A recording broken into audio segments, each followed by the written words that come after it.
প্রিয় honours third ইয়ারের শিক্ষার্থীরা, তোমাদেরকে অনলাইন ক্লাসে স্বাগতম। আর ক্লাসটি নেব আমি ইয়াসমিন আক্তার, প্রভাষক, সরকারি বাংলা কলেজ। আজকে তোমাদের যে ক্লাসটি নেব সেটা হচ্ছে ম্যারিন ইন্স্যুরেন্স বা নৌ বিমার উপরে।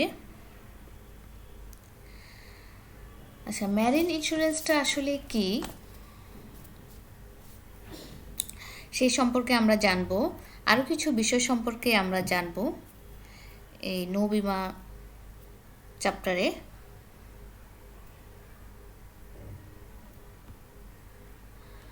আচ্ছা, নৌ বিমার সংক্ষিপ্ত ইতিহাস। আচ্ছা, প্রথমেই আমরা জানি যে হচ্ছে আসলে নৌ বিমাটা কি। যেমন হচ্ছে সমুদ্র পথে হচ্ছে পথ যেটু হচ্ছে অনেক বিপদ সংকুলক, বিভিন্ন প্রকার ঝুঁকি বিদ্যমান, এবং অনেক সময় হচ্ছে শুধুমাত্র হচ্ছে যে প্রাকৃতিক দুর্যোগ সৃষ্টি হয় তা না, কিছু মনুষ্য সৃষ্ট কারণেও হচ্ছে সমুদ্রপথে পণ্য দ্রব্যাদি নষ্ট হয়ে থাকে। আর এই বিপদের ঝুঁকি যখন অন্যের কাঁধে চাপিয়ে নিশ্চিন্তে মনে বিজনেস করা যায়, সেটাই একটা মাধ্যম হচ্ছে নৌবিমা। এখন নৌবিমাটা প্রথমে যে কাজটি হতো সেটা হচ্ছে 1916 সালের দিকে জেটিসন, যেটাকে আমরা পণ্য নিক্ষেপণ বলি। যেমন পণ্য নিক্ষেপণ কেন করা হতো? যখন জাহাজটি অনেক হচ্ছে ভারী হয়ে যেত, হ্যাঁ, তখন হচ্ছে কিছু পণ্য হচ্ছে ফেলে দিত সমুদ্রে, সেটাকে জেটিসন বা পণ্য নিক্ষেপণ বলে। সে কার্যক্রমটা ছিল, কিন্তু তখন বিমা ব্যবস্থার প্রচলন ছিল না। পরবর্তীতে 1182 সালে ফ্রান্স থেকে বিতাড়িত ইহুদি ব্যবসায়ীরা এর প্রচলন ঘটায়। এই সময় হচ্ছে 1400 সালে লন্ডনের লম্বার্ডি স্ট্রিটে ইহুদিরা, তখন ওরা হচ্ছে বিতাড়িত হয়ে লম্বার্ডি স্ট্রিটে তারা বসবাস করা শুরু করে। সেখানে হচ্ছে তারা হচ্ছে নৌ বিমা প্রচলন ঘটায়। তবে তখনকার যে বিমাটা ছিল, আজকে যে বিমা সেটা কিন্তু এক না। আর সেটা, এই বিমার গোড়াপতন হয়েছিল ইংল্যান্ডের লয়েডস নামক একটা কফিখানাতে, যেখানে হচ্ছে বিভিন্ন মানুষ আসতো, বিভিন্ন আলাপ আলোচনা করতো। সেখানেই সেই কফিখানাকে কেন্দ্র করে কিন্তু গড়ে উঠেছে। আর 1771 সালে লন্ডনে মিস্টার লয়েড, মানে কফিখানার নাম অনুসারে কতিপয় দায় গ্রাহক ছিল আর দালাল একত্র হয়ে লয়েডসের দায় গ্রাহক সমিতি নামে একটি সংগঠন প্রতিষ্ঠা করে। হ্যাঁ, এটি হচ্ছে পৃথিবীর সর্বপ্রথম বিমা সাংগঠনিক রূপ হিসাবে খ্যাত। এর 100 বছর পরেও 1871 সালে ইংল্যান্ডের পার্লামেন্টে একটি আইন বলে এই সমিতির নাম পরিবর্তন করে দ্য কর্পোরেশন অফ লয়েডস রাখা হয়। হ্যাঁ, তো একে বিশ্বের প্রথম বিধিবদ্ধ বিমা সংস্থা হিসাবে আখ্যায়িত করা হয়, এবং এটা সবচেয়ে বড় বিমা সোসাইটি। হ্যাঁ, তো আরও কিছু বিষয় আমরা জানবো। প্রথম দিকে বিমার পর্যায়ক্রমিকভাবে যে উন্মেষ ঘটেছে বিমার, সেটাই আমরা হচ্ছে জানবো। দেখো, উন্মেষ পর্যায়ে প্রচেষ্টা, প্রথম দিকে আমরা বলেছি যে সমুদ্রে নিক্ষেপণ মানে জেটিসনের বিষয়টা ছিল, আর সেটা 1916 সালের দিকে ছিল। তারপর হচ্ছে ঋণদান প্রথাটা আসলো। ঋণদান প্রথাটা আসছে এটা অনেক আগ থেকে 533 খ্রিস্টাব্দে সম্রাট জাস্টিয়ানের নির্দেশনায় ব্যবসায়ী জাহাজ বা জাহাজস্থিত যে পণ্যের জন্য ব্যাংক ঋণ গ্রহণ করতেন, এবং জাহাজস্থিত পণ্যের ক্ষতি হলে ওই ঋণ পরিশোধ করতে হতো না আর কি। ঋণ সুদের হার তখন উচ্চ হওয়ায় এটি আসলে বেশি দিন টিকে নাই, এই ঋণদান প্রথাটা। তারপরে হচ্ছে যে ব্যবস্থাটা আসলো সেটা হচ্ছে পারস্পরিক বিমা পরিকল্পনা। এটা হচ্ছে ভূমধ্য সাগরীয় অঞ্চলে প্রাচীন সভ্য দেশগুলি যেগুলি ও পরবর্তীতে ফ্রান্সে এই ধরনের বিমা পরিকল্পনা নেয়, এক ধরনের বিমার প্রচলন ছিল। এর মধ্যে হচ্ছে সদস্যদের হতে কারো ক্ষতি হলে তা হচ্ছে সবাই মিলে সেটা হচ্ছে পূরণ করে হতো। হ্যাঁ, তারপরে এটাও বেশি দিন এই কার্যক্রমটা বেশি দিন চলে নাই। এরপরে হচ্ছে সমুদ্র রক্ষী গঠন, যেহেতু সমুদ্র পথে হচ্ছে অনেক ডাকাত জলদস্যু ছিল, তো সেক্ষেত্রে হচ্ছে সে সময় জলদস্যুদের হাত থেকে জাহাজ ও মালামাল সুরক্ষার জন্য ব্যবসায়ী সম্প্রদায় সম্মিলিতভাবে সামুদ্রিক হচ্ছে রক্ষী বাহিনী গঠন করে। আচ্ছা, এখন ফ্রান্স থেকে বিতাড়িত ইহুদি ব্যবসায়ী গোষ্ঠী, এই পর্যায়ে আমরা জানি যে ইহুদি ব্যবসায়ীরা হচ্ছে কোথায় হতে বিতাড়িত হলো? ফ্রান্স থেকে বিতাড়িত হয়ে ইংল্যান্ডের লম্বার্ডিতে তারা বসবাস শুরু করে দেয়। হ্যাঁ, আচ্ছা, প্রথমে বিতাড়িত হয়ে তারা কী করলো? 1182 সালে ফ্রান্স থেকে বিতাড়িত হয়, কিন্তু ইহুদি ব্যবসায়ীরা সর্বপ্রথম আধুনিক নৌবিমার প্রবর্তন ঘটায়। পরে 1000 সাল থেকে 1400 সাল পর্যন্ত সময়কাল ইহুদি ব্যবসায়ীরা ইউরোপের ভ্যানিস, জেনোয়া, রোম ইত্যাদি বিভিন্ন স্থানে নৌবিমার প্রসার ঘটায়। তারাই সর্বপ্রথম নৌবিমার প্রিমিয়াম প্রথার প্রবর্তন করেন। হ্যাঁ, আচ্ছা, এখন লন্ডনের লম্বার্ডি স্ট্রিটে তারা এখানে লো ওকার হবে লম্বার্ডি স্ট্রিটে ইহুদিরা, তো 1400 সালে তারা ওখানে ইংল্যান্ডের লম্বার্ডি নামক স্থানে ইহুদি ব্যবসায়ীরা 1400 খ্রিস্টাব্দে পর্যন্ত ব্যাংকিং ও বিমা ব্যবসায় যথেষ্ট সুনাম অর্জন করে। আর লম্বার্ডি একটা অঞ্চল ছিল, ওই অঞ্চলে তারা বসবাস শুরু করে, সেটার নামই হচ্ছে লম্বার্ডি স্ট্রিট। ওইখানেই কিন্তু তারা হচ্ছে 1437 সালে ব্রুসেলোনায় নৌ বিমা সংক্রান্ত একটি অধ্যাদেশ প্রকাশিত হয়। তারপরে হচ্ছে 1556 সালে স্পেনের রাজা দ্বিতীয় ফিলিপস তার দেশের জন্য একটি বিমা পরিচালনা বিধি প্রবর্তন করে। আচ্ছা, এরপর লয়ের্স এবং হচ্ছে আধুনিক বিমার গোড়াপত্তন। আচ্ছা, এখন আমরা লয়ের্স সম্পর্কে আমরা আগেও একটু জেনেছি। এডওয়ার্ড লয়েস নামক একজন ব্রিটিশ নাগরিক লন্ডন বন্দরে একটি কফিখানা চালাতেন। হ্যাঁ, তো সপ্তদশ শতকের সেই দিকে এই কফিখানা সওদাগরি জাহাজের নাবিকদের কাছে অন্যতম প্রধান আড্ডাখানায় পরিণত হয়। ফলে লয়ের্সের সওদাগরি জাহাজের নাবিকদের কাছ থেকে খবরাখবর সংগ্রহ এবং তাদের সাথে যোগাযোগ সুযোগ পান এবং সমুদ্রের অবস্থান সম্পর্কিত তথ্য জানা তার পক্ষে খুব সহজ হয়ে ওঠে। এভাবে লয়ের্স কফিখানা এতই জনপ্রিয় হয়ে ওঠে যে তা সংবাদ সংগ্রহের স্থায়ী কেন্দ্রে পরিণত হয়। কালক্রমে তিনি কী করেন? জাহাজের গতিবিধি, বিভিন্ন দেশে মুদ্রার বিনিময়ের হার এর সংগ্রহের স্থায়ী কেন্দ্রে বিনিময়ের হার এবং উদ্ধৃতি দিয়ে লয়ের্স বিবরণী নামে একটি সাময়িকী প্রকাশ করেন। হ্যাঁ, সাময়িকী প্রকাশ করার পরে ধীরে ধীরে লয়ের্সের কফিখানায় নৌ বিমার দায় গ্রাহকদের কার্যকলাপের কেন্দ্রস্থলে পরিণত হয়। আচ্ছা, এখন লয়ের্সের উদ্যোগে 1720 সালে দ্য লয়ের্স অ্যাসুরেন্স বা দ্য রয়্যাল এক্সচেঞ্জ নামে দুটো বিমা কোম্পানি গঠিত হয়। 1771 সালে এখানে থাকে লয়ের্সের যে বিমা, সেখানে দায় গ্রাহক ও দালাল থাকে। দায় গ্রাহক ও এজেন্ট সম্বলিত অ্যাসোসিয়েশন অফ লয়ের্স আন্ডাররাইটার্স নামে একটি সমিতি গঠিত হয়। আচ্ছা, বিমা কোম্পানি পরবর্তীতে এই সমিতি পৃথিবীর সর্বপ্রথম সংগঠিত আধুনিক বিমা কোম্পানি হিসেবে স্বীকৃতি লাভ করে। হ্যাঁ, আর এই লয়ের্সের আধুনিক বিমার গোড়াপত্তন। ওকে, এরপরে হচ্ছে এই উপমহাদেশে যখন আসে, এটা হচ্ছে 1818 সালে দি ওরিয়েন্ট লাইফ এন্স্যুরেন্স কোম্পানি নামে প্রথম জীবন বিমা কোম্পানি গঠিত হয়। এরপরে 1912 সালে বিমা সংক্রান্ত আইন পাশ হয় এবং হচ্ছে 1947 সালে স্বাধীন হলে বিমা ব্যবসায় ব্রিটিশদের আধিপত্য থেকে যায়। 1971 সালে স্বাধীন হওয়ার পর 1972 সালে 8ই আগস্ট রাষ্ট্রপতি 95 নং আদেশ বলে দেশের প্রায় 75টি বিমা কোম্পানিকে জাতীয়করণ করে। হ্যাঁ, এগুলো একত্র করে 5টি পৃথক কর্পোরেশনের আওতায় আনা হয়। 1973 সালে 14 মে 5টি কর্পোরেশনকে ভেঙে 2টি কর্পোরেশন পরিণত করে, সাধারণ বিমা কর্পোরেশন আর একটি হচ্ছে জীবন বিমা করে। সাধারণ বিমা কর্পোরেশনের মধ্যে কিন্তু অগ্নি বিমা, নৌ বিমা, হ্যাঁ, তারপরে হচ্ছে অন্যান্য আদার দুর্ঘটনা সব বিমাই কিন্তু সাধারণ বিমা কর্পোরেশনের অন্তর্ভুক্ত। আর জীবন বিমায় শুধুমাত্রই জীবন বিমা। তাহলে 2টি কর্পোরেশন, 5টি থেকে 2টি কর্পোরেশন রূপান্তর করা হয়। একটি হচ্ছে সাধারণ বিমা কর্পোরেশন, আরেকটি হচ্ছে জীবন বিমা কর্পোরেশন। আর এই বাংলাদেশ সরকারি বেসরকারি মালিকানায় অনেকগুলি বিমা ব্যবসা পরিচালিত হলেও শুধুমাত্র নৌ বিমার জন্য কোনো বিমা ব্যবসা গড়ে ওঠেনি, শুধুমাত্র মানে আলাদা করে। কিন্তু জীবন বিমার জন্য অনেক বিমা ব্যবসা প্রতিষ্ঠান আছে, কিন্তু নৌ বিমার জন্য কোনো বিমা ব্যবসা গড়ে ওঠেনি। আচ্ছা, এখন আমরা এর পরবর্তীতে জানবো নৌ বিমার সংজ্ঞাটা কী। হ্যাঁ, সংজ্ঞাটা কী? যেমন হচ্ছে সমুদ্রপথে চলাচলকারী জাহাজ এবং জাহাজের ভাড়া এবং জাহাজে পরিবাহিত পণ্য বা দ্রব্য দুর্ঘটনার কারণে ক্ষতিগ্রস্ত হলে ক্ষতিপূরণ দেওয়ার শর্তে বিমা গ্রহীতা যে বিমা করবে, বিমাপত্র গ্রহণ করবে, আর বিমাকারী মানে বিমা কোম্পানি মধ্যে যে চুক্তি হয় তাকে নৌ-বিমা চুক্তি বলে বা নৌ-বিমা বলে। বাংলাদেশে প্রযোজ্য 1938 সালে বিমা আইন হচ্ছে করা হয়ে থাকে, যেখানে বলা হয়েছে যে পণ্য, মাশুল মানে ভাড়া, আইনগতভাবে বিমার উপযুক্ত অন্যান্য স্বার্থ যে কোনো ধরনের জাহাজ সম্পর্কিত চুক্তিকে নৌ-বিমা বলে থাকে।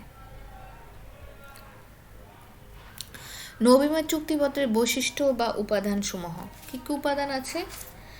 আচ্ছা, আমরা কিভাবে হচ্ছে আচ্ছা, নৌ-বিমাকে যদিও বলা হয়ে থাকে বিমা ব্যবসায়ের সূতিকাগার বলা হয়ে থাকে, নৌ-বিমা সর্বপ্রথম বিমা ব্যবসার প্রচলন হলেও পরবর্তীতে জীবন বিমা, অগ্নি বিমা আরও নানা প্রকারের বিমা ব্যবসার উদ্ভব ঘটে। হ্যাঁ, এখন নৌ-বিমার কিছু আমরা বৈশিষ্ট্য জানবো। যেমন একটা হচ্ছে সাধারণ চুক্তির বৈশিষ্ট্য।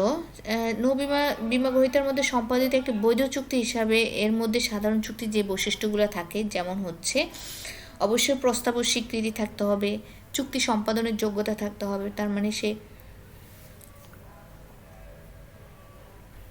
যে চুক্তি সম্পাদন যোগ্যতা বলতে তাকে দেশের আইনে অনুযায়ী পাগল, দেউলিয়া, হ্যাঁ, বা চুক্তি উন্মাদ হওয়া যাবে না। বয়স হচ্ছে 18 বছর হতে হবে, 18 বছর উপরে হতে হবে।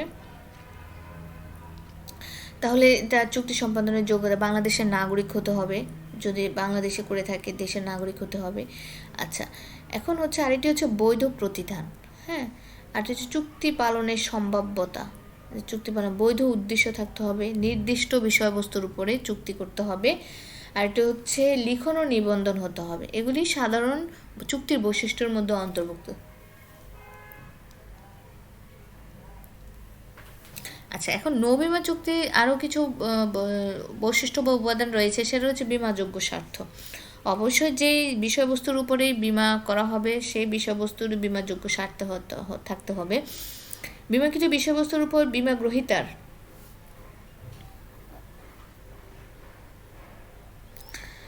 গ্রহীতার যে স্বার্থ থাকে,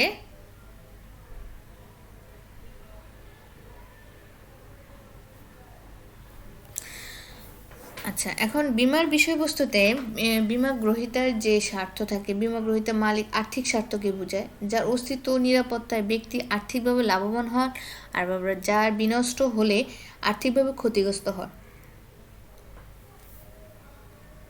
যদি কোনো বিমা চুক্তিতে বিমাযোগ্য স্বার্থ না থাকে তাহলে সে মানে সেই চুক্তি করা যাবে না, সেই বিষয়বস্তু চুক্তি করা যাবে না, বিষয়বস্তু যদি বিমা গ্রহীতার কোনো স্বার্থ না থাকে। এখন বিশেষ করে নিম্নলিখিত ব্যক্তিবর্গের নৌ-বিমা বিষয়বস্তুর উপর বিমাযোগ্য স্বার্থ আছে, যেমন হচ্ছে জাহাজ বোঝাই পণ্য মালিকের পণ্যের উপর, জাহাজের মালিকের তার জাহাজের উপর, জাহাজ কোম্পানির ভাড়া ও মাশুলের উপর, জাহাজের কাপ্তান খালাসি তাদের বেতন ও মজুরির উপর, বিমাকারী পুনরায় বিমাকরণের ঝুঁকি গ্রহণের উপর, ঋণদাতাগণের পণ্য বন্ধক অথবা জাহাজের পণ্য বন্ধক রেখে যারা ঋণ গ্রহণ করেছেন সেই ঋণের উপর, বন্ধক আর বিমার বিষয়বস্তুর উপর বন্ধক দাতার বিমাযোগ্য স্বার্থ আছে। অনুরূপভাবে বিমাযোগ্য স্বার্থ আছে ওছি আমানতকারী যেসব মাল তাদের হেফাজতে রেখে যায় তার উপরে। হ্যাঁ, তো এই সকল ব্যক্তিবর্গের হচ্ছে বিমাযোগ্য স্বার্থ আছে। আরেকটা হচ্ছে চূড়ান্ত সদ্বিশ্বাস। আচ্ছা, যে কোনো প্রকার বিমা চুক্তির মতো যেমন নৌ-বিমারও হচ্ছে বিমা গ্রহীতা এবং বিমাকারীর মধ্যে চূড়ান্ত সদ্বিশ্বাসের সম্পর্ক থাকতে হবে। যেমন একজনের বিমা বিষয়বস্তুর খুঁটিনাটি বিষয় হচ্ছে বিমাকারীকে জানাতে হবে, বিমাকারীও হচ্ছে চুক্তির বিষয়বস্তু সকল বিষয়ে হচ্ছে বিমা গ্রহীতাকে জানাতে হবে। যদি আচ্ছা, বিমা গ্রহীতা যদি গুরুত্বপূর্ণ কোনো বিষয় গোপন করে তাহলে কিন্তু বিমা চুক্তি বাতিল হিসাবে গণ্য হবে। হ্যাঁ, আরেকটা হচ্ছে ক্ষতিপূরণ। আচ্ছা, নৌ-বিমা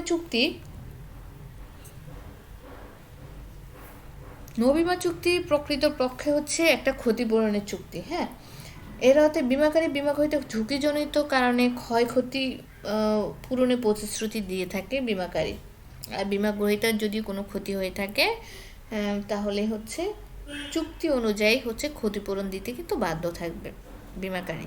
আর এটা হচ্ছে নিকটতম কারণ হচ্ছে আচ্ছা, চুক্তির বৈশিষ্ট্য হিসেবে নিকটতম কারণে প্রযোজ্যতা উল্লেখ করা যায়। বিভিন্ন কারণে ক্ষতি সংঘটিত হতে পারে। ক্ষতির কারণগুলোর মধ্যে সবচেয়ে সম্পর্কযুক্ত ও প্রধান প্রকৃত কারণটি, মানে যে কারণগুলি হচ্ছে বিমাপত্রে উল্লেখ থাকে, হ্যাঁ, যে কারণগুলির জন্য বিমাপত্র করা হয়েছে সেগুলি যদি বিদ্যমান থাকে তাহলেই কিন্তু হচ্ছে তখনই ক্ষতি দায়ী থাকবেন। সামুদ্রিক বিপদ, জলজনকতা, সম্ভাব্য কারণে বিমাকৃত পণ্য ক্ষতি ঘটলে অন্য কোনো কারণে ক্ষতিপূরণ দানের জন্য দায়ী থাকবেন না। যে যে কারণের জন্য বিমাপত্র করা হয়েছে সে কারণে যদি হচ্ছে ক্ষতি সংঘটিত হয় তাহলে হচ্ছে বিমাকারী হচ্ছে ক্ষতিপূরণ দিতে বাধ্য থাকে। স্থলাভিষিক্ততা। আচ্ছা, নৌবিমা চুক্তির ক্ষেত্রে স্থলাভিষিক্ততার মতবাদ প্রযোজ্য। কারণ হচ্ছে বলতে বিষয়বস্তু একজনের স্থলে অপরজনের অধিকার। আচ্ছা, স্থলাভিষিক্ততা হচ্ছে বিষয়বস্তু কোনো সম্পত্তি বা বিষয়বস্তুতে একজনের স্থলে আরেকজনের অধিকার ও মালিকানা প্রতিষ্ঠিত হওয়াকে বোঝায়। এখন যদি হচ্ছে জাহাজ ডুবে যায় বা হচ্ছে পুরোপুরি ডুবে যায় এবং বিমাকারী হচ্ছে পুরোপুরি ক্ষতিপূরণ প্রদান করে ফেলেন, সেক্ষেত্রে হচ্ছে জাহাজের মালিক হয়ে যাবে বিমাকারী, বিমা গ্রহীতা থেকে বিমাকারী হয়ে যাবে। এটাকে কিন্তু বলে থাকে স্থলাভিষিক্ত, মালিকানা পরিবর্তন হয়ে যায়। আর এটি হচ্ছে শর্তাবলী। নৌবিমা চুক্তির মধ্যে যাবতীয় শর্তাবলীসমূহ লিখিতভাবে সন্নিবেশিত থাকে। তবে লিখিত শর্তের পাশাপাশি কয়েকটি অলিখিত শর্ত বাধ্যতামূলক প্রযোজ্য হয়। এগুলো লিখিত শর্তের মতোই মেনে না চললে বিমা চুক্তি বাতিল হয়। হ্যাঁ, কেমন ব্যক্ত শর্তাবলী, অব্যক্ত শর্তাবলী হ্যাঁ থাকে। সত্ত্ব হস্তান্তর। আচ্ছা, নৌবিমা চুক্তির ক্ষেত্রে লিখিতভাবে নিষিদ্ধ না থাকলে বিমাপত্রে সত্ত্ব হস্তান্তর করা যায়। ক্ষতির সৃষ্টি হবার আগে বা পরে বিমাপত্র পৃষ্ঠাঙ্কনের দ্বারা বা প্রচলিত উপায়ে বিমাপত্র হস্তান্তর করা সম্ভব, মানে একজনের থেকে আরেকজনের কাছে হস্তান্তর করা যায় বিমাপত্র। আনুষ্ঠানিক চুক্তি। নৌবিমা চুক্তি লিখিত এবং দেশের প্রচলিত আইন দ্বারা স্বীকৃত হিসাবে স্ট্যাম্পযুক্ত হওয়া আবশ্যক। এক্ষেত্রে বিমা গ্রহীতা বিমাকারী প্রতিষ্ঠান থেকে প্রস্তাব ফর্ম গ্রহণ, সংগ্রহ এবং পূরণ সাপেক্ষে জমা দিয়ে বিমাকারী বরাবর প্রস্তাব দেয়। পরবর্তীতে বিমাকারী তা সাড়া দেয় এবং সম্মতিসূচক স্বাক্ষর দিয়ে প্রিমিয়াম জমা দিতে বলে। এভাবে নৌবিমা চুক্তি আনুষ্ঠানিক হিসাবে সম্পন্ন। আনুষ্ঠানিক, এই জন্য এটাকে বলে থাকে আনুষ্ঠানিক চুক্তি। আচ্ছা, নৌবিমা চুক্তির অত্যাবশ্যকীয় বা প্রয়োজনীয় শর্তাবলী। কিছু শর্তাবলী থাকে, সেগুলো দুই ধরনের শর্তাবলী আমরা দেখতে পাচ্ছি। একটা হচ্ছে ব্যক্ত শর্তাবলী, আর একটি হচ্ছে ব্যক্ত মানে হচ্ছে প্রকাশিত শর্তাবলী, আর এটা হচ্ছে অব্যক্ত অপ্রকাশিত শর্তাবলী। এখন ব্যক্ত হচ্ছে যেগুলি প্রতিশ্রুতি লিপিবদ্ধ দ্বারা যে সব পারস্পরিক প্রতিশ্রুতি বা বিষয় লিপিবদ্ধ করা অপরিহার্য তাকে হচ্ছে ব্যক্ত শর্তাবলী বলে। আর যেগুলি হচ্ছে বিমাপত্রে উল্লেখ না থাকলেও নৌবিমা চুক্তিতে যেসব বিষয় সম্পাদন ও পালনের জন্য অত্যাবশ্যকীয়, চুক্তিতে উল্লেখ থাকে না কিন্তু পালনে অত্যাবশ্যকীয়, তখন সেটাকে অনুক্ত, অব্যক্ত বা অপ্রকাশিত শর্তাবলী বলে থাকে। হ্যাঁ, এখন ব্যক্ত শর্তাবলীর যে বিষয়গুলো থাকে সেটা হচ্ছে যাত্রার সুনির্দিষ্ট তারিখ। সংশ্লিষ্ট যে জাহাজটি পণ্য সামগ্রী নিয়ে নির্দিষ্ট স্থান বা সমুদ্র বন্দর থেকে কোনো মাসের কোন দিনে যাত্রা করবে তা উল্লেখ করতে হবে। যাত্রার সুনির্দিষ্ট তারিখ। নিরাপদ যাত্রার সময়। আচ্ছা, আরেকটি হচ্ছে নৌবিমা চুক্তি যে জাহাজে সমুদ্রযাত্রা করার সমুদ্রের জন্য করা হয় সেটি কোন সময়ে যাত্রা শুরু করবে তার একটি যুক্তিযুক্ত নিরাপদ সময় চুক্তিপত্রে উল্লেখ করতে হবে। আর যদি যে কোনো সময় জাহাজ ছাড়লে তা বিপদের কারণ হয়ে দাঁড়াতে পারে, আর যদি সময়ের আগে পিছে বা হচ্ছে যথাসময়ে জাহাজটি না ছাড়ে, যদি এরপরে হচ্ছে বিপদ সংকলে, তখন কিন্তু বিমাকারী ক্ষতিপূরণ প্রদান করবে না। আর এটা হচ্ছে রক্ষী বহর সাথে রাখা। হ্যাঁ, সংশ্লিষ্ট জাহাজটি সমুদ্রপথে অভ্যন্তরীণ বাহ্যিক জলদস্যু ডাকাত থাকে। হ্যাঁ, বাহ্যিক শত্রু দ্বারা যে কোনো মুহূর্তে আকস্মিক কারণে ভুলবশত আক্রান্ত হতে পারে। তাই জাহাজে রক্ষী হয়ে রাখা বিষয়টি গুরুত্বপূর্ণ এবং সেই সম্পর্কে নৌ বিমা চুক্তির স্পষ্ট উল্লেখ থাকা প্রয়োজন, কারণ যাতে রক্ষীরা যে কোনো প্রয়োজনীয় মুহূর্তে জাহাজটিকে রক্ষা করতে পারে। আরেকটা হচ্ছে বিমাকৃত সম্পদের নিরপেক্ষতা। আচ্ছা, যুদ্ধাবস্থানকালে যাত্রা করলে সংশ্লিষ্ট জাহাজে যে পণ্য সামগ্রী পরিবাহিত হচ্ছে অথবা বিমাকৃত সম্পত্তির যে নিরপেক্ষ সে সম্পর্কে বিমাকারী কর্তৃক প্রদত্ত একটি ঘোষণা চুক্তিপত্রে, এটা হচ্ছে যুদ্ধের সময় চুক্তিপত্রে উল্লেখ থাকতে হবে, কারণ আন্তঃরাষ্ট্রীয় কোন্দল বা আন্তর্জাতিক কোনো নিষেধাজ্ঞার কারণে যাতে উক্ত সম্পদসমূহ বাজেয়াপ্ত বা ক্রোক করা না হয় সেই বিষয়ে নৌবিমার সুস্পষ্ট উল্লেখ করতে হবে। আর কিছু অব্যক্ত যেগুলি হচ্ছে নৌবিমা পত্রে উল্লেখ থাকে না, লিখিত থাকে না, কিন্তু অবশ্যই পালন করতে হবে। আর পালন না করলে হচ্ছে চুক্তিটি বাতিল হিসাবে গণ্য হবে বা ক্ষতিপূরণ পাওয়ার সম্ভাবনা থাকে না। সেগুলি অব্যক্ত বা অনুজ্জ উজ্জ শর্তাবলী বলে থাকে। যেমন জাহাজে সমুদ্রে চলাচল, মানে জাহাজটি ফিট থাকতে হবে, জাহাজে সমুদ্রে চলাচলের যোগ্যতা, জাহাজে যেন হচ্ছে জাহাজটি হচ্ছে নির্ভরযোগ্য করে জাহাজের নাবিক কর্মচারী, উপযুক্ত শিক্ষা প্রশিক্ষণপ্রাপ্ত লোক লস্কর বা জাহাজের গঠন আকার, প্রয়োজনীয় কলকবজা যন্ত্রপাতি উপকরণ সাজ সরঞ্জাম ইত্যাদির উপর। হ্যাঁ, এগুলো যদি ঠিক থাকে তাহলে বলা হয়ে থাকে জাহাজটি চলাচলের যোগ্যতা আছে, মানে চলাচলের সম্ভাব্যতা বলা হয়ে থাকে। হ্যাঁ, উপযুক্ততা, যাত্রার বৈধতা।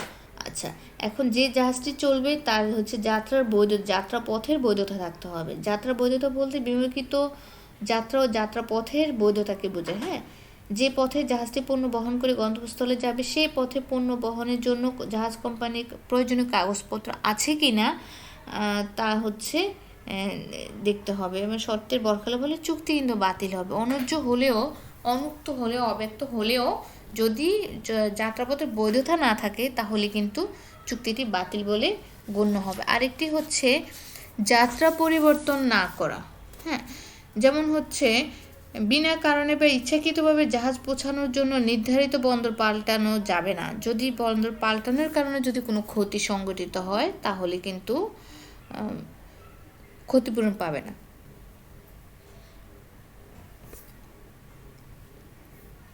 আরেকটি হচ্ছে যাত্রার শুরুতে কোনো বিলম্ব না হওয়া। আচ্ছা, যখন বিমা চুক্তি করা হয় তখন চুক্তিপত্রে উল্লেখ না থাকলেও এটা ধরে নেওয়া হয় যে জাহাজ নির্দিষ্ট সময় যাত্রা করবে আর নির্দিষ্ট সময় হচ্ছে যথাসময়ে পৌঁছাবে। যদি বিলম্বের কারণে কোনো ক্ষতি হয়ে থাকে তাহলে কিন্তু হচ্ছে ক্ষতিপূরণ পাবে না। আরেকটা হচ্ছে ক্ষতিপূরণ দিতে অস্বীকৃতিও জানাতে পারে, কোনো বিচ্যুতি নয়।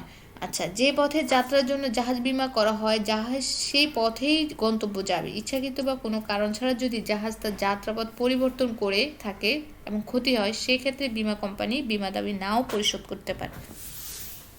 ঠিক আছে। একটা হচ্ছে নৌবিমার গুরুত্ব। কেন নৌবিমা খুবই গুরুত্বপূর্ণ, নৌবিমার কেন প্রয়োজন, আমরা প্রথমে যেটা জানি।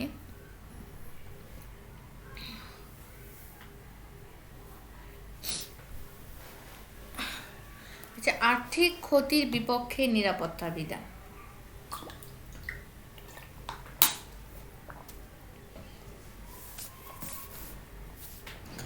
আচ্ছা, আরেকটি হচ্ছে যেমন হচ্ছে আর্থিক ক্ষতির বিপক্ষে হচ্ছে নিরাপত্তা বিধান। সমুদ্র যাত্রার সাথে জাহাজ এবং জাহাজস্থিত পণ্যের মালিকগণের স্বার্থ জড়িত থাকে অবশ্যই, এবং জাহাজ ভাড়া নিয়ে যারা মালামাল পরিবহনের ব্যবসা করে তাদেরও স্বার্থ থাকে। এখন নৌবিমা কী করে, এই যে সবাইকে নৌবিপদে পতিত হলে জাহাজ দুর্ঘটনার শিকার হলে সবারই স্বার্থ মারাত্মকভাবে, জাহাজের মালিক পণ্যের মালিক, হ্যাঁ, সবারই স্বার্থ মারাত্মকভাবে ক্ষতিগ্রস্ত হয়। এরূপ বিপদের হাত থেকে ব্যবসায়ীদের আর্থিক নিরাপত্তা বিধান করে কিন্তু নৌবিমা। নৌবিমার কারণে কিন্তু হচ্ছে আন্তর্জাতিক বাণিজ্যেরও কিন্তু প্রসার হয়েছে। হ্যাঁ, এবং কারণ ব্যবসায়ীরা নিশ্চিন্তে মনে হচ্ছে ব্যবসা করতে পারছে, আবার আর্থিক ক্ষতির কারণ নিরাপত্তা পাচ্ছে। হ্যাঁ, আর সে বৈদেশিক বাণিজ্যের সম্প্রসারণ, যেহেতু বেশিরভাগ হচ্ছে বৈদেশিক বাণিজ্যে হচ্ছে বেশিরভাগ হচ্ছে নৌপথে পণ্য সামগ্রী আনা হয় বা হচ্ছে রপ্তানি করা হয়, আমদানি করা হয়। তো সেক্ষেত্রে হচ্ছে বৈদেশিক বাণিজ্যের সম্প্রসার ঘটছে কিন্তু নৌবিমার কারণে।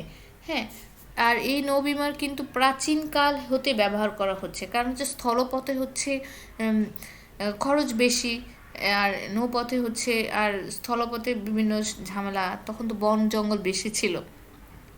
আর নদীপথে আর তখন হচ্ছে বন জঙ্গল বেশি ছিল, আর নদী পথগুলো হচ্ছে পানিপথ, হ্যাঁ, নৌপথগুলোই বেশি ছিল। তো সেই জন্য হচ্ছে আদি যুগ থেকে কিন্তু এই নৌপথ খুবই গুরুত্বপূর্ণ মাধ্যম ব্যবসা বাণিজ্যের জন্য। আর নৌবিমা ব্যবসায়ের আবির্ভাব হওয়ার জন্য তো সেটা আরও বেশি পরিমাণে হচ্ছে হচ্ছে নৌপথ ইউজ হচ্ছে এবং বৈদেশিক বাণিজ্যে সেক্ষেত্রে সম্প্রসার হচ্ছে। আর হচ্ছে বিনিয়োগ সুবিধা বৃদ্ধি, যেমন হচ্ছে নৌবিমা শুধুমাত্র নৌবিপদের ঝুঁকি বা থেকেই জাহাজের মালিকদের আর্থিকভাবে রক্ষা করে না, বরং মূলধন গঠন, বিনিয়োগ সুবিধা বৃদ্ধি সহ অনেক গুরুত্বপূর্ণ কাজে ভূমিকা রাখে। বিনিয়োগ বৃদ্ধিতে বিনিয়োগ সুবিধা দিয়ে থাকে। হ্যাঁ, বিনিয়োগ করে থাকে। নৌবিমার আশঙ্কা নিশ্চিন্তে নির্বিঘ্নে বিনিয়োগ সুবিধা আছে। বিমা প্রতিষ্ঠান প্রিমিয়াম জমা করে মূলধন গঠন করে তা মূলধন বাজার ও শিল্প প্রতিষ্ঠানে বিনিয়োগ করে দেশের অর্থনৈতিক উন্নয়ন হয়ে থাকে। আরেকটি পয়েন্ট দেওয়া যায় হচ্ছে দেশের অর্থনৈতিক উন্নয়ন হয়ে থাকে। ব্যবসায়িক দক্ষতা বৃদ্ধি। আচ্ছা, নৌপথে আন্তর্জাতিক বাণিজ্যে একটি গুরুত্বপূর্ণ মাধ্যম। হ্যাঁ, এই পথে পণ্য পরিমাণ সহজ এবং কম খরচ হলেও ঝুঁকির পরিমাণ অত্যাধিক, তাই ব্যবসায়ীরা এই পথে পণ্য পরিমাণের সর্বদা আশঙ্কার মধ্যে থাকে।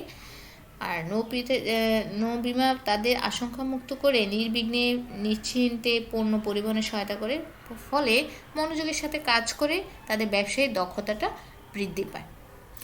আরেকটি হচ্ছে অদৃশ্য রপ্তানি বৃদ্ধি। বিদেশে পণ্য রপ্তানির ফলে প্রত্যক্ষভাবে বৈদেশিক মুদ্রা প্রাপ্তির সুযোগ ঘটে। হ্যাঁ, আর নৌবিমার ফলে অদৃশ্যমান রপ্তানির সাথে সাথে অদৃশ্য রপ্তানিও বাড়ে, যেমন হচ্ছে পণ্য রপ্তানির ক্ষেত্রে মালামাল জাহাজীকরণের সাথে সাথে বিমাকরণের প্রয়োজন হয়। এরূপ বিমার খরচ সাধারণত আমদানিকারককেই দিতে হয়। হ্যাঁ, সেক্ষেত্রে তাই দৃশ্যমান রপ্তানি এটা হচ্ছে যেহেতু রপ্তানি করছে, পণ্য রপ্তানি করছে, আবার বিমা করছে, বিমার টাকাও কিন্তু আমদানিকারক দিচ্ছে।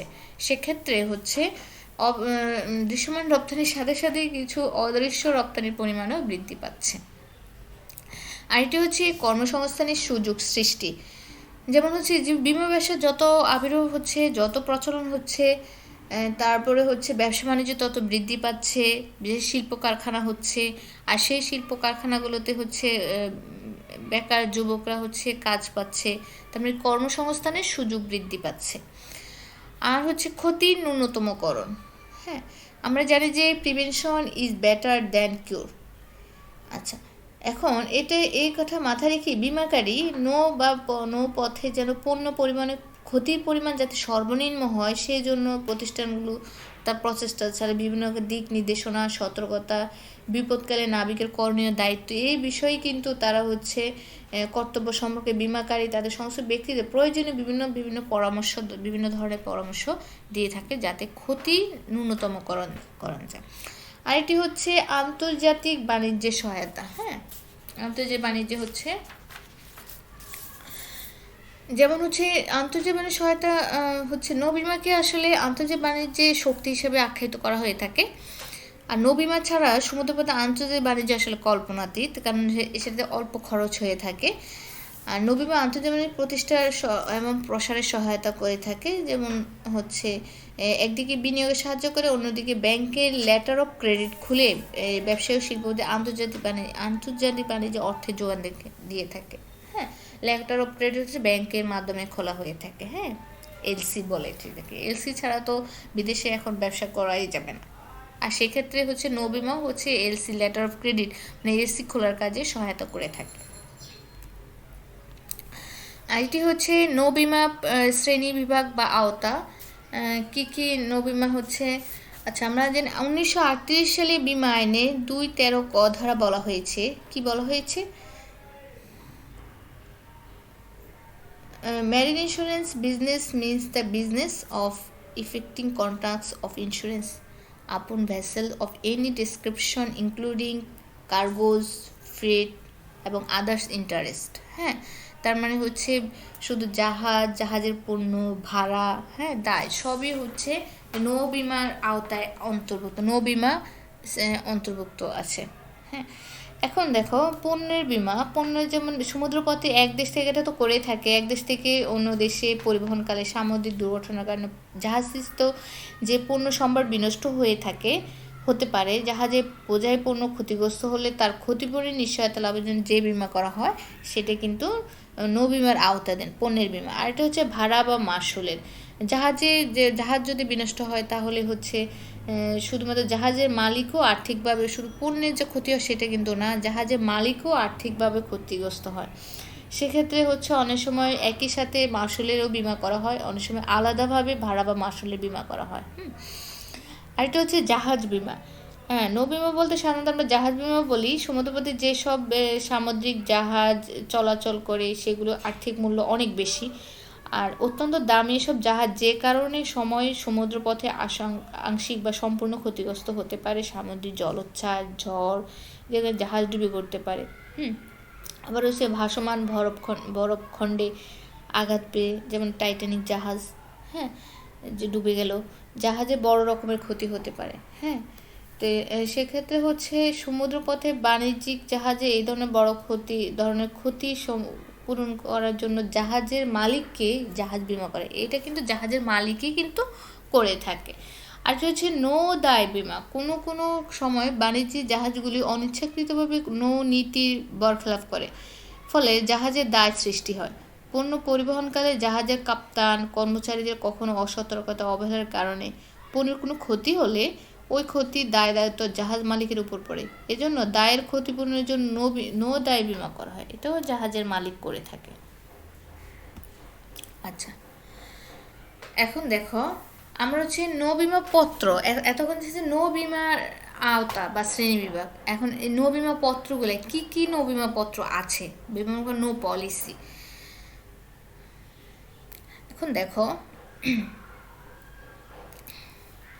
নো পলিসি হচ্ছে একটা, যেমন আমরা দেখছি সময় পলিসি, যে বিমা পলিসি নির্দিষ্ট সময়ের উল্লেখ থাকে তাকে সময় পলিসি বলে। 1906 সালে নৌ বিমা আইনের অনুসারে নির্দিষ্ট সময়ের জন্য নৌ বিমা চুক্তি করা হয়ে থাকে। বা যাত্রা পলিসি।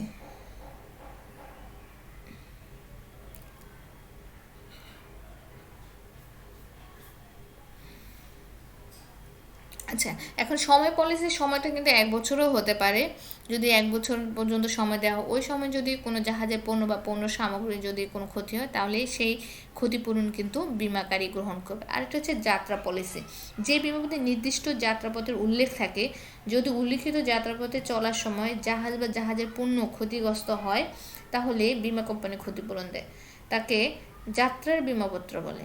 যেমন চট্টগ্রাম হতে বিমাকৃত জাহাজ লন্ডনে যাবে এমন চুক্তি করা, এই নির্দিষ্ট জায়গায় কোনো ক্ষতি হলে বিমা কোম্পানি ক্ষতিপূরণ দেবে। মিশ্র পলিসি, এখানে যাত্রাপথে এবং নির্দিষ্ট সময় অন্তর্ভুক্ত থাকে, সেটাকে মানে সময় এবং যাত্রাপথ দুইটাই অন্তর্ভুক্ত থাকে, সেটাকে আমরা বলবো মিশ্র পলিসি। আচ্ছা, মূল্যায়িত বিমা খুব ইম্পর্টেন্ট একটা বিমা।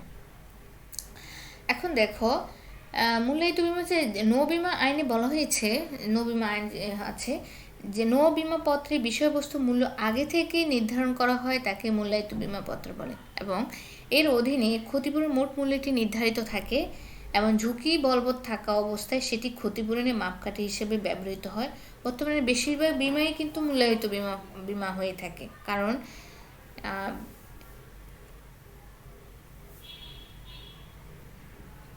হচ্ছে বিমাকৃত যদি সম্পত্তি মূল্যায়িত করা না থাকলে দুর্ঘটনা ঘটলে ঝুঁকির পরিমাণ নির্ণয় করা বেশ ঝামেলার হয়ে যায়। এজন্য বর্তমানে বেশি কিন্তু প্রচলিত মূল্যায়িত বিমা, মূল্য আগে থেকে নির্ধারণ হয়ে থাকে। আর এটা হচ্ছে অমূল্যায়িত বিমা, যেটা আগে থেকে নির্ধারণ হয়ে থাকে না, ঝুঁকি সৃষ্টি হবার পর বিমাকৃত মূল্য প্রথা অনুসারে নির্ধারিত হয়। বিমাকৃত মূল্যের নির্ধারণের ক্ষেত্রে পণ্যের মূল্যের ভাড়া, জাহাজের মাসুল, বিমা খরচ যোগ করা হয়ে থাকে। এতে নির্ধারিত কোনো মুনাফা এতে বরাদ্দ থাকে না, এই জন্য এটাকে খোলা পলিসিও বলা হয়। খোলা পলিসি, অমূল্যায়িত পলিসিকে খোলা পলিসিও বলা হয়ে থাকে। ভাসমান পলিসি, ভাসমানটা হচ্ছে যে বিমাতে বিভিন্ন জাহাজে বিমা করণের বিষয়টি সাধারণ ঘোষণার মাধ্যমে নির্ধারণ করা হয়ে থাকে তাকে ভাষা। নির্দিষ্ট ভূখণ্ডে যেসব মালে বহু জাহাজ, এখানে বহু জাহাজ একসাথে করা হয়ে থাকে, হ্যাঁ, তো সেখানে জাহাজে চলাফেরা করে, হ্যাঁ, সেই সেই জন্য এই পলিসি উত্তম। তারা সবগুলি জাহাজে বা জাহাজে পণ্য সামগ্রীকে একই পলিসির আওতায় বিমোহিত করতে পারে, ভাসমান পলিসি। আরেকটা হচ্ছে বন্দর ঝুঁকি পলিসি। নির্দিষ্ট মেয়াদের মধ্যে বন্দর অবস্থানকালে জাহাজ ও জাহাজের পণ্যের কোনো ক্ষতি হলে পূরণের জন্য যে বিমা খাতে সেটা হচ্ছে বন্দর ঝুঁকি পলিসি। ছাউনি পলিসি। ছাউনি পলিসিটি হচ্ছে নির্দিষ্ট ভৌগোলিক সীমা ও নির্দিষ্ট সময়সীমার মধ্যে ক্ষয়ক্ষতি পূরণের জন্য ভাসমান বিমাপত্রের মতো ছাউনি বিমাপত্র করা হয়।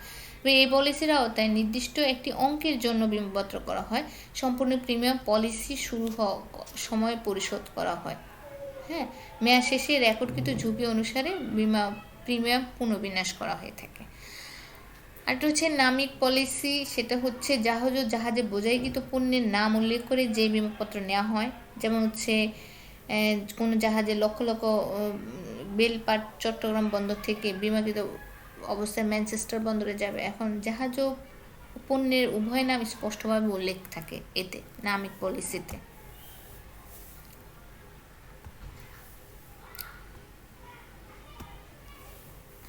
আচ্ছা, আর হচ্ছে মুদ্রা পলিসি। একই বিষয়বস্তুর জন্য প্রিমিয়াম প্রদান করে দুইবার বিমা গ্রহণ করাকে আচ্ছা, মুদ্রা পলিসিটা হচ্ছে যেসব বিমাপত্র বিদেশি মুদ্রায় প্রদান করা হয়, বিদেশি মুদ্রা প্রদান করতে মুদ্রা বিমাপত্র বলে। আর যুগ্ম পলিসি হচ্ছে একই বিষয়বস্তুর জন্য প্রিমিয়াম প্রদান করে দুইবার বিমা গ্রহণ করলে, একই বিষয়বস্তুর উপর দুইবার যদি বিমা গ্রহণ করা হয় তাকে যুগ্ম বিমা বলে। এক্ষেত্রে বিমাগুলিতে দুইটি কোম্পানির সাথে একই বিষয়বস্তুতে বিমা করে থাকে, এটা আমরা আগেও জেনেছি, বিষয়বস্তুতে করে থাকে। তবে ক্ষতি সৃষ্টি হলে দাবির অর্থ কোম্পানির দুইটি আনুপাতিক হারে প্রদান করে, এটা হচ্ছে যুগ্ম পলিসি। বৃহৎ ঝুঁকির পলিসি। নৌবিমা সাধারণত খুব বড় অঙ্কের কোনো বিমাপত্র গ্রহণ করা হলে একাধিক বিমা কোম্পানি একত্রিত হয়ে সেই দায় গ্রহণ করে, হ্যাঁ। আর হচ্ছে অবরোধ পলিসি। আফ্রিকা মহাদেশে উদ্ভূত এই ধরনের পলিসি সাধারণভাবে দক্ষিণ আফ্রিকায় স্বর্ণখনি অঞ্চলে বেশি প্রচলিত হয়। এই পলিসি সামুদ্রিক বিপদে ঝুঁকি ছাড়াও এর আনুষঙ্গিক অন্যান্য ঝুঁকির দায়িত্ব গ্রহণ করে। খনির গভীর তলদেশ থেকে স্বর্ণ উত্তোলন করে ভূপৃষ্ঠে বিভিন্ন স্তরে পেরিয়ে জাহাজে বোঝাই করে তা বিক্রি বা শোধনের নির্দিষ্ট গন্তব্যে নিয়ে আসা পর্যন্ত নানা ধরনের ঝুঁকি দেখা দিতে পারে। এসব ঝুঁকির জন্য যে সব অবরোধ একবার সম্পূর্ণ। এক জাহাজে ও বহু জাহাজি বিমাপত্র। জাহাজের মালিক যখন প্রতিটি জাহাজের জন্য আলাদা বিমাপত্র করে তাকে এক জাহাজি, আর তিনি যদি একটি জাহাজ বা অনেক জাহাজকে একই পলিসির আনতে তাহলে সেটাই হচ্ছে বহু জাহাজি। নির্মাণ পলিসি।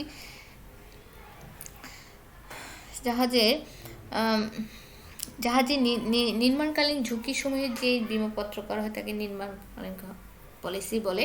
আর এটা হচ্ছে খোলা প্রতিরোধ উন্মুক্ত বিমা। যারা সর্বদাই বড় অঙ্কের টাকার মালামাল আমদানি বা রপ্তানি করে থাকে তাদের প্রতিবার বিমাপত্র খোলা বেশ ঝামেলাপূর্ণ। তো এই ঝামেলা এড়ানোর জন্য তারা এক বছরের জন্য উন্মুক্ত বিমাপত্র করে। এরূপ বিমা সাধারণত দুই ধরনের, একটা হচ্ছে উন্মুক্ত বিমার কভার নোট আর হচ্ছে উন্মুক্ত বিমাপত্র। উন্মুক্ত বিমার কভার নোট। এরূপ কভার নোট বিমাগুলিতে এক বছরের মধ্যে কি কি মালামাল আমদানি রপ্তানি করবে, কোন কোন ঝুঁকির জন্য বিমা দাবি পরিশোধ, প্রতিবারের শিপমেন্টের সর্বাধিক বিমাকৃত অঙ্ক কত হবে তা উল্লেখ থাকে, হ্যাঁ। এরূপ নোটের আওতায় প্রতিবার শিপমেন্টের সাথে সাথে যাবতীয় শিপিং ডকুমেন্ট ও আনুষঙ্গিক যে কাগজপত্র বিমা প্রতিষ্ঠানের নিকট পাঠাতে হয় এর আলোকে বিমা প্রতিষ্ঠান ইস্যু করে। আর উন্মুক্ত বিমাপত্র ওপেন কভার নোট হচ্ছে প্রতিবার হচ্ছে শিপমেন্টের সৃষ্ট বিমাপত্র ইস্যু ঝামেলা এড়ানোর জন্য দায় বিশেষ ব্যবস্থায় খুব বিশ্বস্ত ব্যবসায়ীদের জন্য উন্মুক্ত বিমাপত্র ইস্যু করা হয়ে থাকে। আচ্ছা, এখন আমরা খুব ইম্পর্টেন্ট একটা প্রশ্ন, খুবই ইম্পর্টেন্ট, মূল্যায়িত অমূল্যায়িত নৌ বিমা পলিসির পার্থক্য।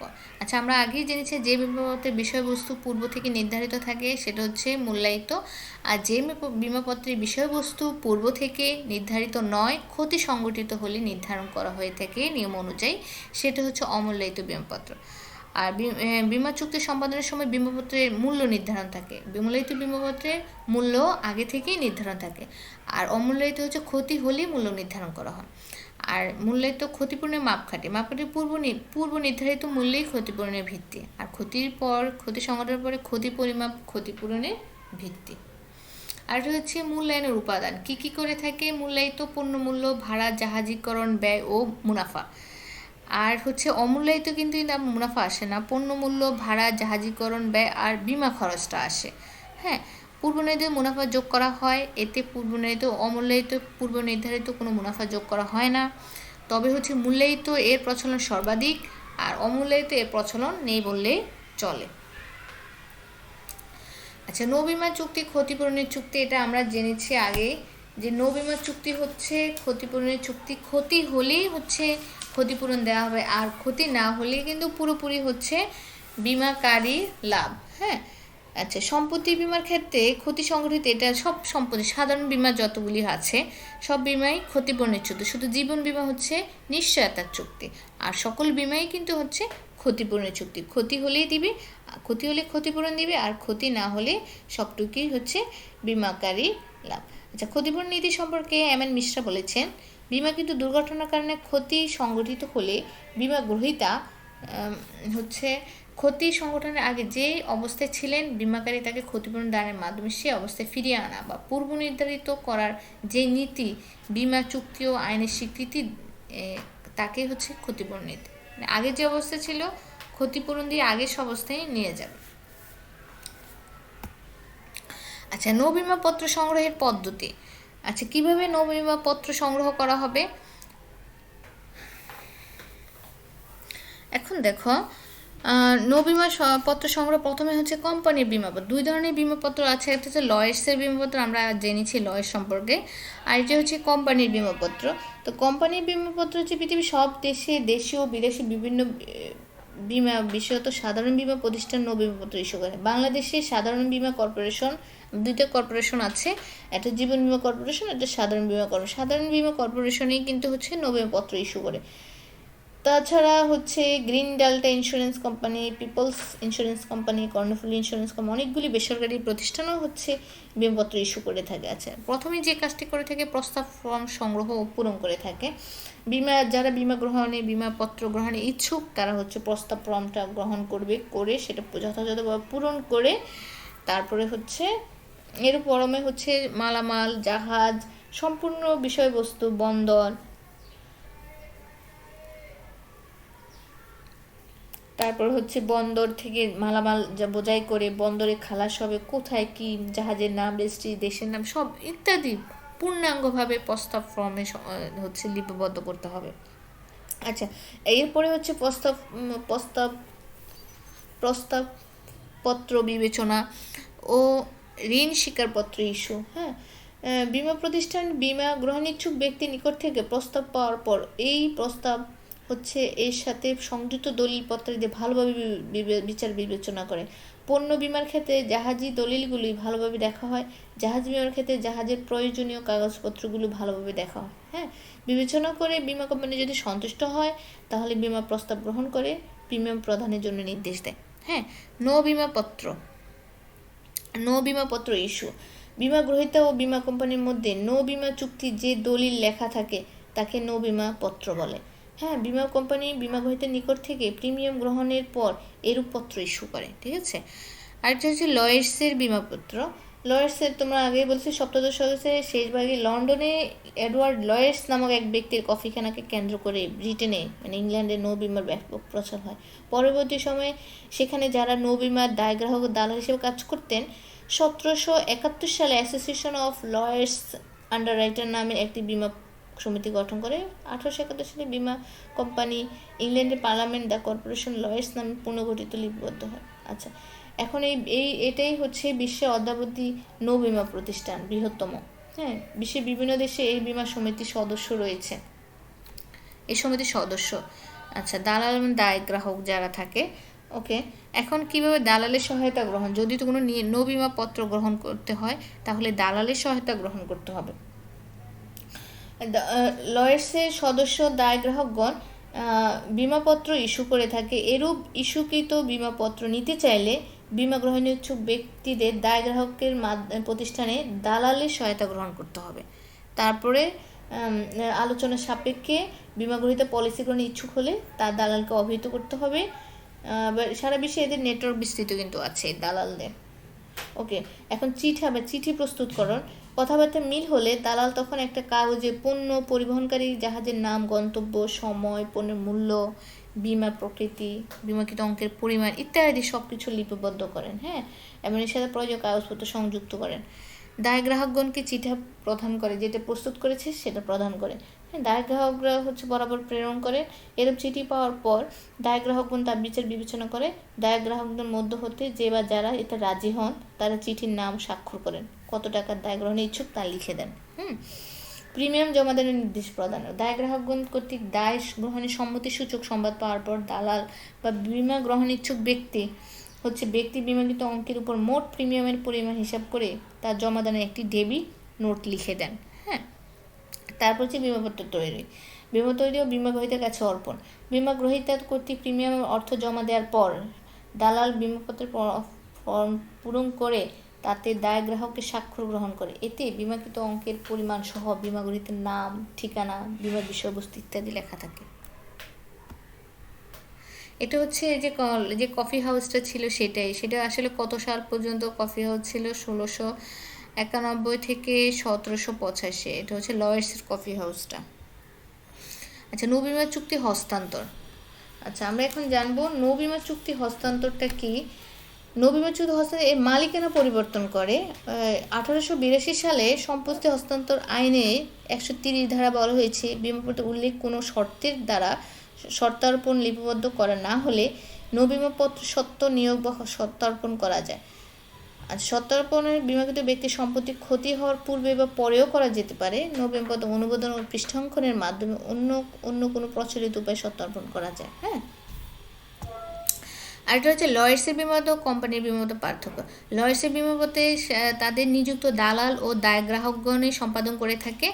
আর কোম্পানির বিমাপত্র সাধারণ বীমা কোম্পানির বিমাপত্র সম্পাদনের জন্য কোনো প্রকার দালাল বা দায় গ্রাহক থাকে না।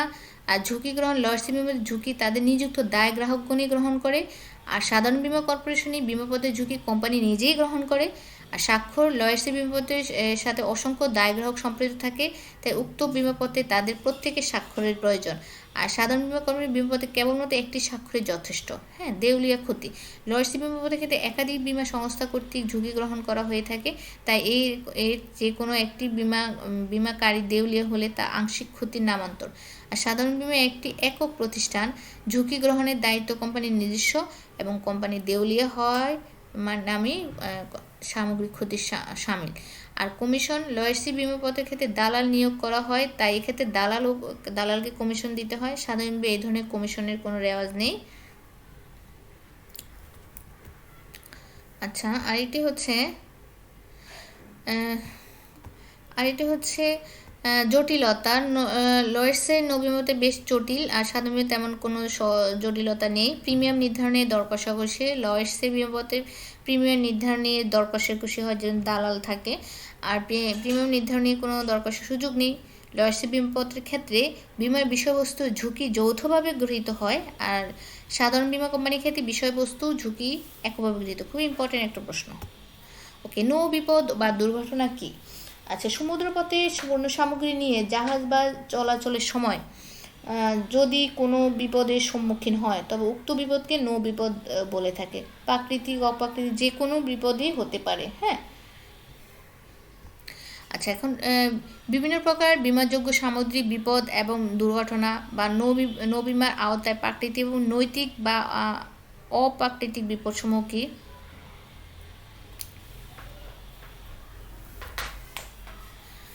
প্রাকৃতিক বিপদগুলি যেমন নৌপথে প্রাকৃতিক পথে কিছু প্রকৃতির প্রদত্ত দুর্ঘটনা ঘটে থাকে। কোনগুলি সামুদ্রিক ঝড় তুফান, সাইক্লোন, ভাসমান বরফখণ্ডে ধাক্কা লাগা, সমুদ্রগর্ভে পাহাড়ের সাথে ধাক্কা লাগা,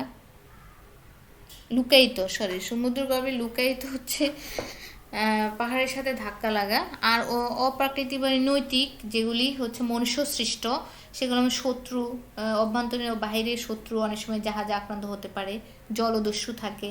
হ্যাঁ, এরা প্রায় বিভিন্ন সামুদ্রিক জাহাজ আক্রমণ চালিয়ে সরাসরি কখনো যাত্রীর ছদ্মবেশ ধারণ করে জাহাজে আক্রমণ করে সবচেয়ে লুণ্ঠন করে নিয়ে যায়। আর এটা চোর ডাকাত সমুদ্রে চুরি ডাকাতও হতে পারে। বহির্নোঙরের অবস্থান করে উপকূলের চলে কখনো কখনো তা করতে থাকে। আর এটা হচ্ছে যুদ্ধ অবস্থা। সমুদ্রে জাহাজ চলাচল হয়, কখনো কখনো হঠাৎ যুদ্ধ বেঁধে যেতে পারে। বিভিন্ন মালবাহী যাত্রীবাহী জাহাজের সাথে যুদ্ধে সংঘর্ষে বেঁধে গিয়ে সামুদ্রিক বিপদ ঘটতে পারে। পণ্য নিক্ষেপণের জেটিসন, অনেক সময় বিভিন্ন প্রাকৃতিক দুর্যোগ এড়ানোর জন্য সামুদ্রিক গর্ভে কিছু পণ্য নিক্ষেপ করা হয়, সেটাকে জেটিসন বলে, জাহাজকে হালকা করার জন্য। বিস্ফোরণজনিত বিপদ, কখনো কখনো জাহাজে চলাকালীন সময়ে পোতাশ্রয়ে অবস্থানকালে বা অবস্থান বিস্ফোরণ ঘটে থাকে, জাহাজে প্রচুর পরিমাণে ক্ষয়ক্ষতি সংঘটিত হয়। আরেকটা হচ্ছে অগ্নিসংযোগ করে থাকে। অনেক সময় জাহাজে কাপ্তান ও কর্মচারী অসাবধানতার পণ্য আগুন ধরে যেতে পারে। হরতাল, ধর্মঘট, দাঙ্গা হাঙ্গামা ইত্যাদি হতে পারে। অনেক সময় প্রতারণা হতে পারে, যেমন হচ্ছে অনেক সময় জাহাজের কাপ্তান বা কর্মচারীরা মালিকের সাথে প্রতারণা করে জাহাজে আত্মসাৎ বা নষ্ট করে থাকে, প্রতারণা করে। অন্যান্য যেমন বিপদসমূহ হতে পারে তেল, তাপ ইত্যাদির কারণে ক্ষতিসাধিত হওয়া সমুদ্রের বিপদ বলে গণ্য হবে। হ্যাঁ, আর তো হচ্ছে পোকা, কাঠ কাটা ইত্যাদি, আরও অতিরিক্ত লবণাক্ত পানি ইত্যাদির কারণে হচ্ছে ক্ষতি সম্পাদিত হয়, দুর্যোগ বিপদ হতে পারে। আচ্ছা, প্রিয় শিক্ষার্থীরা, তোমাদেরকে ধন্যবাদ। তোমরা সবাই ভালো থাকো, সুস্থ থাকো। আল্লাহ হাফিজ।